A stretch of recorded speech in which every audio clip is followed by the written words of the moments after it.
So let's answer the question, is it possible to gain muscle mass when you're doing intermittent fasting?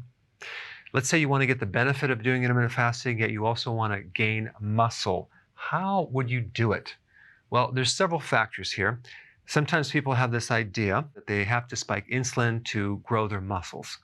So they're going to do carbo loading because, after all, if you stimulate carbohydrates, you'll trigger insulin, and insulin is an anabolic hormone. Makes sense, right? But in reality, when you stimulate insulin that much or too much, you create insulin resistance. And if you have insulin resistance, you can't absorb amino acids that well anymore.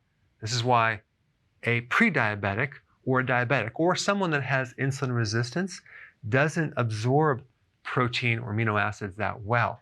So here you are trying to gain muscle mass, but all this glucose and this insulin is creating a resistance to that protein going in your body. There's this product called Serious Mass, and I have a picture of it right here, where you're supposed to take this product and bulk up, right? 2 scoops is 252 grams of carbohydrates. This is 2 scoops. And the first ingredient is maltodextrin, okay? This is way worse than sugar. It's way worse than high fructose corn syrup. It's like 110 on the glycemic index. So what's going to happen? You are going to bulk up, but you are going to bulk up with a lot of fat. This is going to spike your blood sugars and create a lot of complications. All right, let's talk about some other factors. I'm going to recommend you do 2 meals a day, okay, if you're trying to develop more muscle mass, not 1 meal a day, but 2 meals a day. And at the very minimum, do intermittent fasting 16 hours. So you're basically fasting for 16 hours and you have an 8-hour eating window. So let's say your first meal is at 10 in the morning and your next one is at 6. And you can do any pattern you want, but just starting out, this would be the very minimum to start seeing improvement, because we want to do intermittent fasting to spike growth hormone. But as you do it, you want to start increasing this more and more and more and more until you get to a point where this fasting is 21 hours and a 3-hour eating window if possible.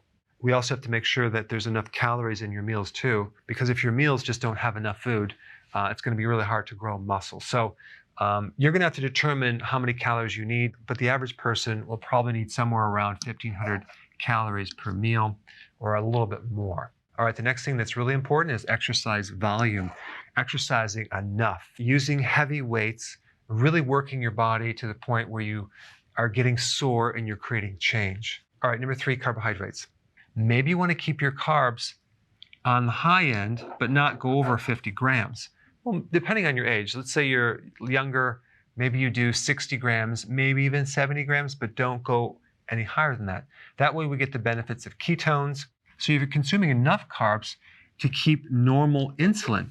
So when you do a low carb diet in intermittent fasting, we're not bringing this down to 0. All we're doing is bring it to a normal range. So you're still going to have the anabolic effect of insulin, but you're just not going to have the insulin resistance. So as you do this, you're going to have the benefit of absorbing these amino acids too. So that brings us to number 4, having a complete protein. Branch chain amino acids are not complete. You cannot build muscle protein with just a partial profile of amino acids. You need the most complete protein.